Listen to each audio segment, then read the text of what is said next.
গরমকালে রান্না করব শীতকালের সবজি, ভাবা যায় ব্যাপারটা? তাহলে চলুন রান্নাটা শুরু করে দেই। হ্যালো এভরিওয়ান, আসসালামু আলাইকুম। আজকে রান্না করব ইয়াম্মি শীতকালের সব সবজি। কাঁচামরিচ, পেঁয়াজ আর চিংড়ি মাছ, রসুন ভেজে নিলাম। এবার দিয়ে দিচ্ছি পেঁয়াজ কলি। এই প্রত্যেকটা আইটেমই হচ্ছে ফ্রোজেন করা।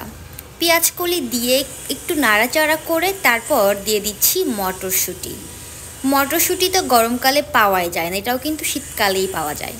মটরশুঁটি দেওয়ার পর দিয়ে দিলাম ক্যাপসিকাম। যদিও বা ক্যাপসিকাম সারা বছরই পাওয়া যায়, বাট শীতকালে একটু বেশি পাওয়া যায়।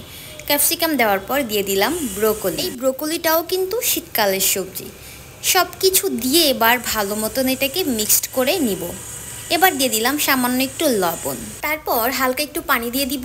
এটা যখন রান্নাটা একদম হয়ে আসবে তখন দিয়ে দিব সামান্য একটু গোলমরিচের গুঁড়া। ব্যাস, এইটুকুই হচ্ছে মশলা, আর কোনো বাড়তি মশলা দেইনি।